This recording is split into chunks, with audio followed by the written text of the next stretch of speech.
बुद्ध को सादर नमन, परम पूज्य बाबा साहब डॉक्टर आम्बेडकर को सादर नमन और हम सबको धम्म का व्यवहारिक प्रशिक्षण देने वाले परम श्रद्धेय बनते डॉक्टर करुणाशील राव जी को सादर वंदामी। देश भर से जुड़े हुए आप सभी प्रबुद्ध साथियों को सादर नमो बुद्धाय। आज के विषय पर श्रद्धेय बनते जी हमारा मार्गदर्शन करने वाले थे, लेकिन चूंकि वो यात्रा में है और ये ठीक से संचालित नहीं हो पाता है यात्रा करते हुए, तो मैं अपनी बात रख रहा हूँ। इसी विषय पर कल श्रद्धेय बनते जी ने बातें करी थी और बहुत ही व्यवहारिक सी बातें हम सबसे साझा करी। मेरे ख्याल से उस इस विषय पर वो सारी की सारी जानकारियां, सारी की सारी बातें पर्याप्त थी। फिर भी अपनी समझ से कुछ बातें श्रद्धेय बनते जी की बात का विस्तार करते हुए मैं ऐड कर रहा हूं। जब भी हम मन की बात करते हैं, चित्त की बात करते हैं, निश्चित रूप से महाकारुणिक बुद्ध ने जो प्राइमरी फोकस किया धम्म में, वो हमारा मन ही था। जब जब धम्म में किसी व्यक्ति ने दीक्षा ली, किसी ने पबज्जा ली, निश्चित रूप से ध्यान साधना में पारंगत होना भी उस व्यक्ति के जीवन का लक्ष्य रहा। और ध्यान साधना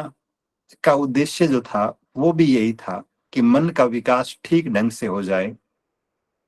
तो तथागत ने महत्वपूर्ण रूप से हम दो चीजों को देखते हैं जिन पे ध्यान केंद्रित किया। पहला मन के विकास की बात, और दूसरा मन का विकास किस उद्देश्य से। उद्देश्य ये कि जीवन का निर्माण हो, जीवन श्रेष्ठ बन जाए, मनुष्य के जीवन से दुखों की समाप्ति हो जाए, सुखों की प्राप्ति हो जाए। तो इस उद्देश्य से धम्म की सारी शिक्षाएं जन कल्याण का काम करती रही सदियों से। अब यदि हम मानव जीवन की बात करें, मन के विकास की ही बात करें, तो ये भी निश्चित रूप से बहुत से प्रोसेस से, बहुत सी स्टेज से गुजरता है। जब किसी बच्चे का जन्म होता है, इसे हम यूं कहें कि शैशवावस्था जो है, इन्फेंसी जो है, उस पीरियड में कोई बच्चा जब वो माँ की गोद में है या फिर झूले में है, तब स्वाभाविक रूप से उसका जो प्राथमिक उद्देश्य है वो बस इतना सा है कि माँ का दूध मिल जाए। जब कभी भी दूध नहीं मिलता वो रोने लगता है, चिल्लाने लगता है। तो यहाँ उस बालक या बालिका का जो उद्देश्य है वो और कुछ नहीं है अपनी माँ के सिवा कि दूध मिल जाए।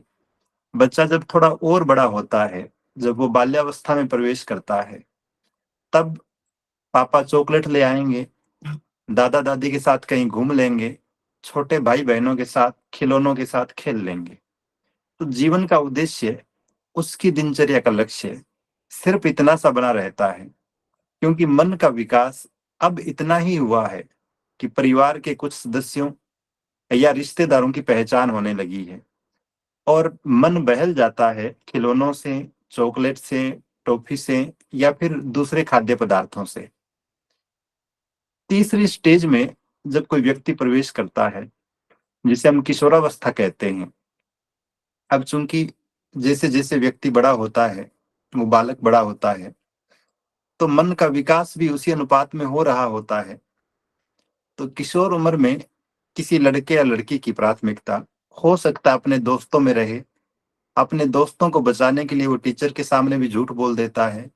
अपने दोस्तों के साथ वक्त बिताने के लिए ये अपने मम्मी पापा से भी झूठ बोल देता है। तरह तरह की कल्पनाएं मन में उमड़ती है। बहुत से लोगों को हीरो या हीरोइन मानने लगते हैं बच्चे इस उम्र में, बिना ये जाने कि भारत में रहते हुए, भारत के किसी शहर या गांव में रहते हुए अर्जेंटीना के रोनाल्डो से मिल पाना संभव नहीं है,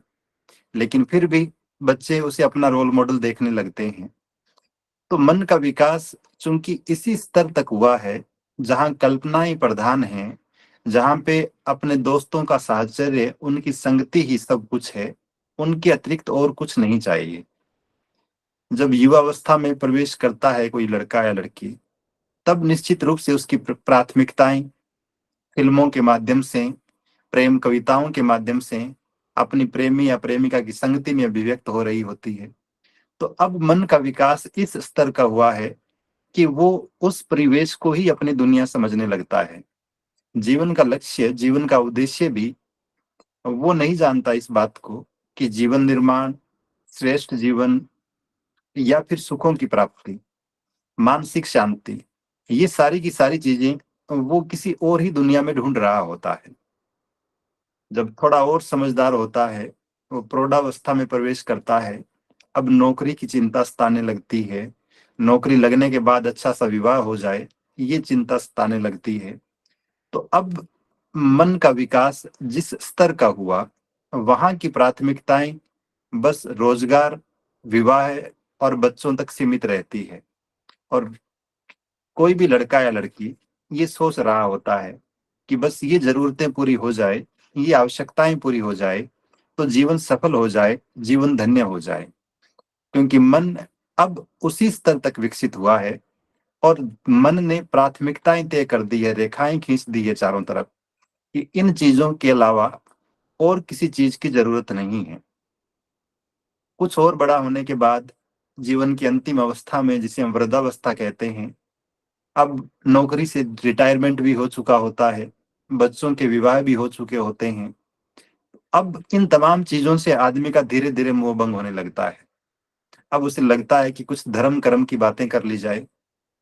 हिंदू मान्यताओं में भरोसा करने वाला कोई व्यक्ति श्रीमद् भागवत गीता में अपनी शरण ढूंढने लगता है। इस्लामिक मान्यता वाला कोई व्यक्ति कुरान भले ही उम्र भर न पढ़ी हो, लेकिन जीवन के अंतिम दिनों में उसके पाठ करने लगता है, उसकी आयतें पढ़ने लगता है। स्वाभाविक रूप से धम्म का अनुसरण करने वाले लोग भी धम्मपद या फिर दूसरे त्रिपिटक साहित्य का अध्ययन और ज्यादा एकाग्रता के साथ करने लगते होंगे। और ठीक यही चीज ईसाई धर्म में भरोसा रखने वालों के साथ होती होगी। तो हम देखते हैं कि एक मनुष्य की पूरी जीवन यात्रा में अलग अलग स्टेज आती है, अलग अलग पड़ाव आते हैं, और अलग अलग स्टेज पर, अलग अलग स्तर पर हर व्यक्ति की प्राथमिकताएं भी अलग अलग रहती है, उसके लक्ष्य भी अलग रहते हैं। लेकिन जब इन सारी चीजों से मोह भंग होता है, जब उसे वास्तविकता का आभास होने लगता है कि मैं जिस सुख की, जिस मानसिक शांति की तलाश कर रहा था,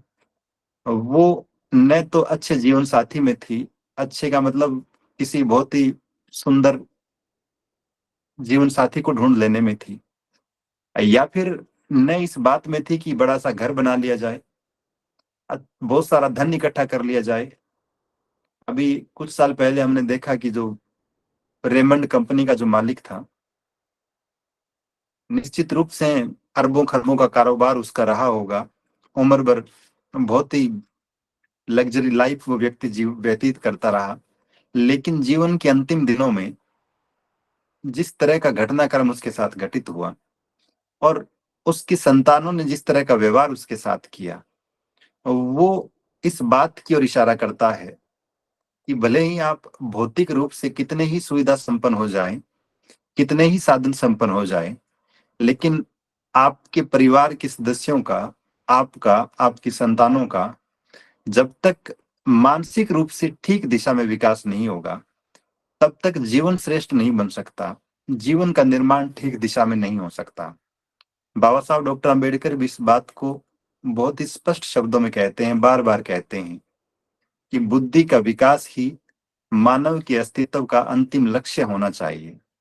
तो बुद्धि या मन जितना विकास की दिशा में अग्रसर हो रहा है, होगा, जीवन उतना ही श्रेष्ठ बनता चला जाएगा। इसके विपरीत यदि हमारा मन पतन की ओर उन्मुख हो रहा है, रॉन्ग डायरेक्शन में जा रहा है, तो फिर जीवन को बर्बाद होते भी देर नहीं लगती है। एक बहुत ही सुंदर सी कथा आती है धम्पद में, जब हम पढ़ते हैं चित्तवगों को, तो वहां जिक्र आता है कि सावथी में एक कोई महाजन था, नगर श्रेष्ठी था, जो बहुत धनाढ्य था, धन से संपन्न था। एक बार ऐसा हुआ, चूंकि सावथी और उसके आसपास का पूरा क्षेत्र महाकारुणिक बुद्ध की देशनाओं, उनकी चारिकाओं से निरंतर लाभान्वित होता रहता था, और बुद्धम शरणम गच्छामि की धुन हर तरफ गूंजती थी वहां। तो एक दफा एक भिक्षु का आगमन हुआ उस नगर श्रेष्ठी के दरवाजे पर। संयोग से जब भोजन दान की बात आई, तो उस महाजन के पुत्र ने उन विद्वान भिक्षु को भोजन दान किया। भोजन दान करने के बाद वो लड़का पूछता है, नवयुवक पूछता है उन भिक्षु से कि बनते, मेरे घर में सब कुछ है, मेरे पिता बहुत साधन संपन्न है, मैंने बचपन से लेकर आज तक किसी भी प्रकार का कोई अभाव नहीं देखा है, लेकिन इसके बावजूद भी मुझे लगता है कि मानसिक रूप से मैं शांत नहीं रह पाता हूँ, या फिर जिस वास्तविक सुख की चाह मेरे मन में है, मैं अब भी उससे कोसों दूर हूँ। तो कृपया मुझे उपाय बताएं, मेरा मार्गदर्शन करें कि मैं किस तरह से अपने मानसिक शांति को प्राप्त कर सकता हूँ, अपने जीवन को श्रेष्ठ बना सकता हूँ, अपने जीवन का निर्माण कर सकता हूँ।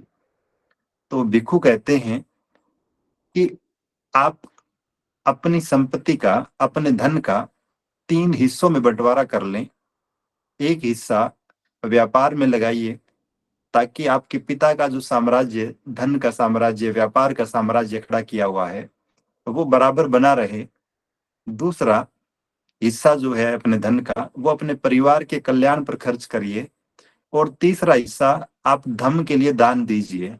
जब आप धम्म के लिए दान करेंगे, जब आप ये देखेंगे कि आपके दान से अनगिनत भिक्षु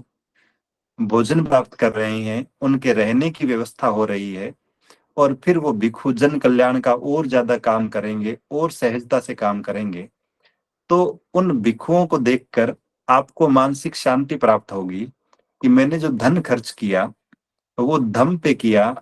भिक्षुओं के लिए किया, और ये लोग जन कल्याण के लिए और ज्यादा काम कर पा रहे हैं। तो वो नवयुवक ऐसा ही करता है, अपने धन को 3 हिस्सों में बांटता है। एक हिस्सा व्यापार में लगाता है, एक हिस्सा परिवार पे खर्च करता है, और तीसरा और अंतिम हिस्सा धम्म के लिए दान करने लगता है। काफी समय बीत जाता है, लेकिन उस युवक को लगता है कि अब भी मैं ठीक ढंग से, मेरा मन संतुष्ट नहीं हुआ है। जिस मानसिक शांति की कामना, इच्छा मेरे मन में है, मैं अब भी उससे दूर हूं। तो वो दोबारा मुलाकात करता है उन विद्वान भिक्षु से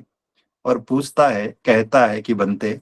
जैसे जैसे आपने कहा था अपने धन का 3 हिस्सों में बंटवारा करने का, मैं कर चुका हूँ। मैं धम्म के लिए दान भी कर रहा हूँ, अपने परिवार पे भी खर्च कर रहा हूँ, और व्यापार में भी खर्च कर रहा हूँ। लेकिन इसके बाद भी मुझे लग रहा है कि जीवन में अशांति बनी हुई है। कोई और उपाय बताएं ताकि मैं अपने जीवन को और श्रेष्ठ बना सकूं। तब भिक्षु कहते हैं कि फिर आपको धम्म की शरण में आना चाहिए,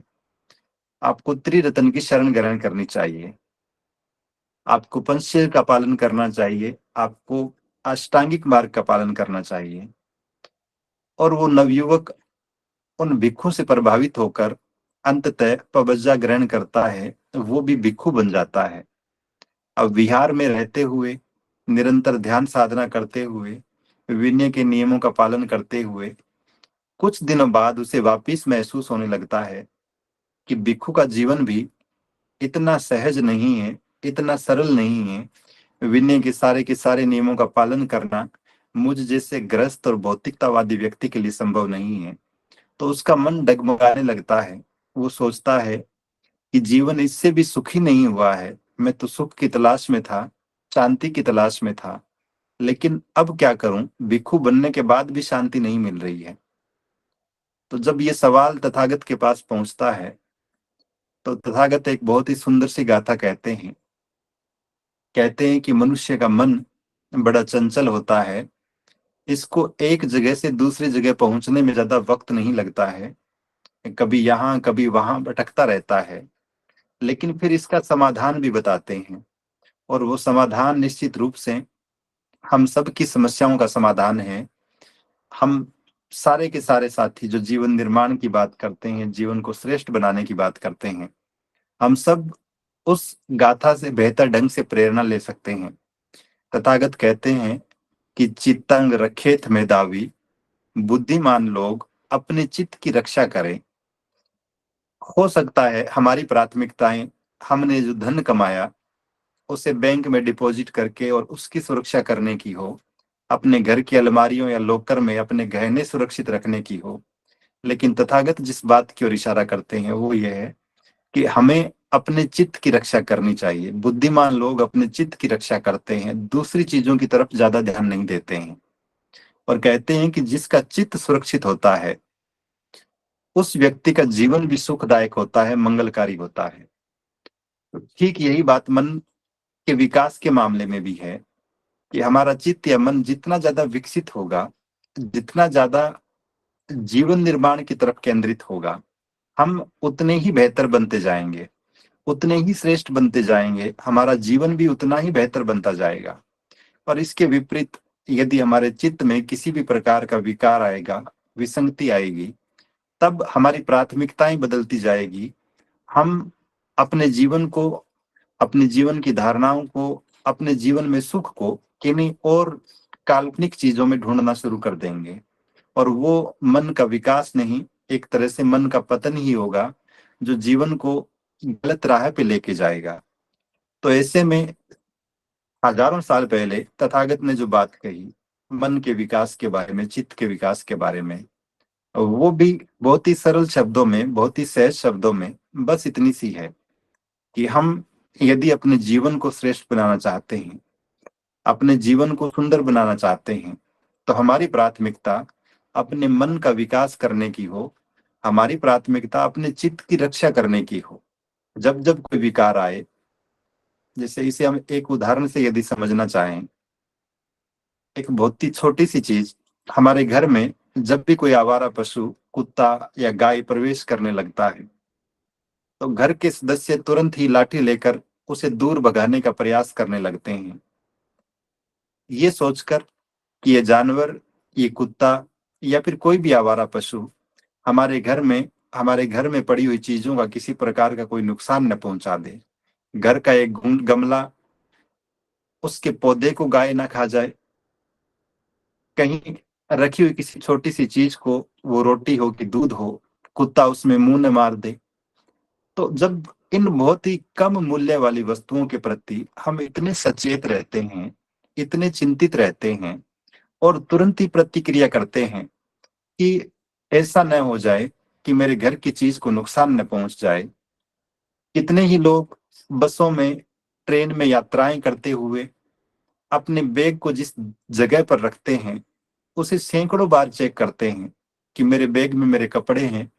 कुछ जरूरी कागज भी हो सकते हैं, ये कहीं खो न जाए। यहाँ तक कि 20 रुपए की जो पानी की बोतल हमने खरीदी थी, उसे भी बहुत संभाल कर रखते हैं जब तक यात्रा पूरी ना हो जाए, कि बार बार इसकी जरूरत पड़ेगी। लेकिन जब हमारे मन में कोई खराब चीज प्रवेश करती है, बुरी बातें आती है, तब यदि हम इसी तरह से सचेत होकर उसके प्रति भी प्रतिक्रिया करें कि ये खराब बात मेरे मन में प्रवेश कर रही है, और यदि ये लंबे समय तक बनी रही, तो निश्चित रूप से ये एक विकार का रूप ले लेगी और मुझे गलत कार्य करने के लिए, अकुशल कार्य करने के लिए दुष्प्रेरित करने का काम करेगी। और धम्म मूल रूप में यही काम सिखाता है हम सभी को। हो सकता है कि कोई व्यक्ति चोरी करने के बाद जब पुलिस उसे अरेस्ट करे, अदालत उसे सजा सुना दे, उसके बाद उसे महसूस हो जेल में बैठे बैठे कि चोरी कर कर गलत काम किया, चोरी करना गलत था, मुझे ऐसा नहीं करना चाहिए था। लेकिन हजारों साल पहले महाकारुणिक बुद्ध ने जिस पंचशील के सिद्धांत की शिक्षा हमें दी, देशना हमें दी, वो आपको पहले ही बता देता है कि चोरी करना गलत चीज है, अमानवीय काम है, ये एक तरह का पतित मापदंड है किसी मनुष्य के जीवन का, और मुझे ऐसा नहीं करना चाहिए। तो चूंकि आप धम्म की शिक्षाओं का अनुसरण कर रहे थे, आप धम्म का लगातार प्रशिक्षण प्राप्त कर रहे थे,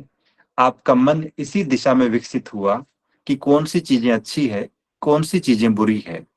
इसके विपरीत किसी खराब माहौल में रहने वाले व्यक्ति के साथ, किसी गलत संगति में रहने वाले व्यक्ति के लिए संभव है कि बहुत खराब चीजों को करना भी उसके लिए बिल्कुल सामान्य बात हो, उसकी दिनचर्या का हिस्सा हो। जो लोग हर दिन बसों में, ट्रेन में किसी की जेब से पर्स निकाल लेते हैं, किसी के घर में चोरी करने का काम करते हैं, किसी को मारने पीटने का काम करते हैं, हत्याएं तक करने का काम करते हैं, उनके लिए बिल्कुल सामान्य बात है, क्योंकि उनके मन का विकास और एक बहुत ही प्रासंगिक सा उदाहरण मुझे याद आ रहा है। अभी हम इजराइल देश को देख रहे हैं। जब कभी भी, जहां कहीं से भी, जिस किसी भी देश की तरफ से कोई एक व्यक्ति इजराइल के किसी एक आदमी के साथ छेड़छाड़ करता है, चूंकि इजराइल ने अपने देश की राष्ट्रीय भावनाओं को, या फिर यूं कहें कि वहां के लोगों के मन का विकास ही इसी ट्रैक पर हुआ है कि उन्हें अपने देश के एक नागरिक पर हमला, पूरे देश पे हमला लगता है, और उसके रिएक्शन में ये लोग उस एक व्यक्ति को सजा नहीं देते जिसने हमला किया था, जिसने इजराइल के लोगों के साथ मारपीट की थी, बल्कि सामने वाले पूरे के पूरे देश को, वहां के नागरिकों को उजाड़ने पर तुल जाते हैं, निकल पड़ते हैं। तो जिन लोगों के मन का विकास हिंसक गतिविधियों के लिए हो गया हो, या फिर उसका इतना सामान्यीकरण हो गया हो हिंसा का भी, कि हजारों लोगों की बस्तियों को, सोसाइटीज को उजाड़ देना उन्हें बहुत ही सामान्य लगता हो, 1,000 लोगों के बीच में एक आतंकवादी को मार देना, या फिर एक आतंकवादी को मारने के लिए हजारों लोगों को मार देना उनके लिए बिल्कुल सामान्य बात हो जाए, तो भले ही वो अपने आप को कितना ही विकसित कह ले, कितना ही श्रेष्ठ मानने का प्रयास कर ले, लेकिन तब भी इतिहास में जब कभी भी उनका मूल्यांकन होगा, आज अमेरिका हो सकता है कि अपने आप को बहुत विकसित मानता हो, दुनिया का सबसे बड़ा लोकतांत्रिक, सबसे पुराना लोकतांत्रिक देश होने का दावा करता हो, लेकिन जब जब हिरोशिमा और नागासाकी की घटना का जिक्र आता है, तब तब अमेरिका निश्चित रूप से शर्मसार होता है, कलंकित होता है कि आप लोगों ने 1945 में जापान के 2 शहरों पर बहुत से मासूम के लोगों पर अणु बम गिराकर असंख्य लोगों के जीवन को बर्बाद किया, कई पीढ़ियों को बर्बाद करने का काम किया। तो मानसिक विकास, मन का विकास बहुत सरल शब्दों में बस इतना सा है कि आप मानवीय मूल्यों की ज्यादा नजदीक हो जाएं, आपका जीवन, आपके जीवन का दृष्टिकोण समतावादी हो जाए, समानता में आप भरोसा करने लगे, स्वतंत्रता में भरोसा करने लगे, न्याय की बात में भरोसा करने लगे, और हर एक व्यक्ति की गरिमा का ख्याल करते हुए, बिना किसी भेदभाव के, बहुत ही समता भाव से सबको देखने लगे, तब हम कह सकते हैं कि हमारा मन ठीक दिशा में विकसित हो रहा है, ठीक डायरेक्शन में जा रहा है, और हम अपने जीवन को श्रेष्ठ बना पाएंगे, अपने जीवन को सुंदर बना पाएंगे। लेकिन इन तमाम चीजों की जो चाबी है वो निश्चित रूप से मन ही है। हम अपनी बढ़ती हुई उम्र के साथ, बढ़ते हुए आय के साधनों के साथ, हो सकता है कि किसी का बचपन नंगे पांव गुजरा हो सकता है कि स्कूल के दिनों में कोई साइकिल पे गया हो, लेकिन यदि हम जीवन निर्माण के रूप में ब्रांडेड कपड़ों को, ब्रांडेड जूतों को, साइकिल की जगह कार को, किसी टूटे फूटे छप्पर वाले घर की जगह एक बहुत बड़े आलीशान बंगले को प्राथमिकता दे रहे हैं, और सोच रहे हैं कि हमारा जीवन सुंदर होता जा रहा है, तो हो सकता है कि आर्थिक रूप से तो जीवन श्रेष्ठ हो जाए, सुंदर हो जाए, लेकिन मानसिक रूप से जो मानसिक अवसाद हम झेल रहे होंगे, जो मानसिक पीड़ाएं, मानसिक अशांति मन में घर कर रही होगी, परिवारों में फैल रही होगी, उसका तोड़, उसका समाधान निश्चित रूप से मन के विकास में ही छिपा हुआ है। तो हम सब साथी जो इस बात के लिए प्रतिबद्ध हैं कि हमारा जीवन श्रेष्ठ बन जाए, हमारा जीवन सुंदर बन जाए, उन सबको प्राथमिक रूप से ये प्रयास करने चाहिए कि हम अपने मन को ठीक दिशा में लगातार प्रशिक्षण देने का काम करें, मन को कुशल कर्मों की ओर प्रेरित करने का काम करें, जो जो बुराइयां, जो जो खराब बातें, जो जो विकार मन में घुसते हैं, प्रवेश करते हैं, क्योंकि ऐसा कोई एंट्री गेट नहीं है कि हम उसको क्लोज का बटन दबा दें और उसके बाद कोई भी खराब चीज हमारे दिमाग में आएगी नहीं। 100 तरह के टेम्पटेशन, 100 तरह के आकर्षण दिन भर हमें भ्रमित करने का प्रयास करते हैं। जैसे तथागत भिक्षुओं को कह रहे थे कि मन बड़ा चंचल होता है, चित्त बड़ा चंचल होता है, एक पल यहाँ होता है, दूसरे पल कहीं और पहुंच जाता है। तो हम सब के साथ ऐसा होता है, लेकिन यदि मन बेहतर ढंग से प्रशिक्षित है, मन निरंतर अभ्यास कर रहा है इस बात का कि मुझे कुशल कर्मों को करना है, मेरा लक्ष्य आर्थिक संसाधनों को जुटाना नहीं है, मेरा लक्ष्य काल्पनिक या फिर शॉर्ट टाइम सुख देने वाली चीजों का नहीं है, बल्कि मेरा लक्ष्य जीवन का निर्माण करना है, श्रेष्ठ जीवन जीने का है, तब निश्चित रूप से आपका मन भी आपके इशारों पे काम करने लगेगा। इसके विपरीत यदि आप अपने मन के इशारों के हिसाब से चलेंगे, तो फिर निश्चित रूप से निकट भविष्य में दूरगामी रूप से हम कहीं न कहीं परेशान होंगे, पीड़ित होंगे और मानसिक शांति भंग होगी। तो इस उम्मीद के साथ, इस निवेदन के साथ कि हम सब लोग अपनी प्राथमिकता इस बात में तय करें कि हम अपने मन को बेहतर ढंग से प्रशिक्षित देने का काम करेंगे। और कितनी खराब बात है कि लोग हजारों रुपए के कुत्ते खरीद रहे हैं, उन्हें ट्रेनिंग दे रहे हैं, यहाँ खाना खाना है, यहाँ बैठना है, इन लोगों पे भौंकना है, इन लोगों के साथ ये रिएक्शन करना है, ये नहीं करना है। लेकिन खुद के मन को प्रशिक्षित करने का, खुद के मन को ट्रेनिंग देने का या फिर खुद के मन के विकास के लिए कोई व्यक्ति काम नहीं कर रहा है। तो हम सब लोग जो चाहते हैं कि हमारा मन ठीक ढंग से विकसित हो, उसका अच्छा विकास हो, वो धम्म के अच्छे साहित्य का निरंतर पठन करें, श्रद्धेय बंते जी की निरंतर देशनाएं सुने, ध्यान साधना करें और धम्म की शिक्षाओं को अपने आचरण में उतारने का प्रयास करें। निश्चित रूप से यही वो सीढ़ियां हैं जो हमारे मन को ठीक दिशा में लेकर जाएगी, मन को श्रेष्ठ बनाने का काम करेगी, मन को समता भाव प्रदान करने का काम करेगी। तो इसी मंगल कामना के साथ, इसी उम्मीद के साथ कि हम सब लोग मन को श्रेष्ठ बनाने की दिशा में, मन को विकसित करने की दिशा में प्रयासरत होंगे, मैं अपनी बात को यहीं विराम दे रहा हूँ। आप सभी ने बड़े ध्यानपूर्वक सुना। आप सभी को बहुत बहुत साधुवाद। सरदेव बंते जी को सादर वंदामि। नमो बुद्धाय।